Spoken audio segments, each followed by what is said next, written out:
ईशा तुम्हें यहाँ छोड़कर चली गई। उसने हम दोनों को यहाँ छोड़ दिया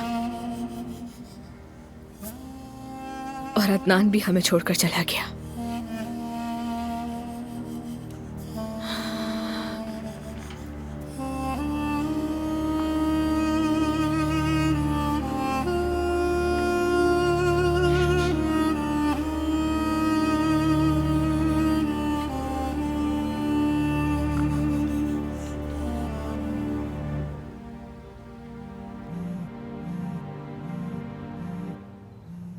अब बस भी कर दे आपा, वो वापस नहीं आएगा।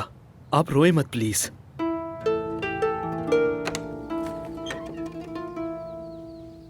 Good morning.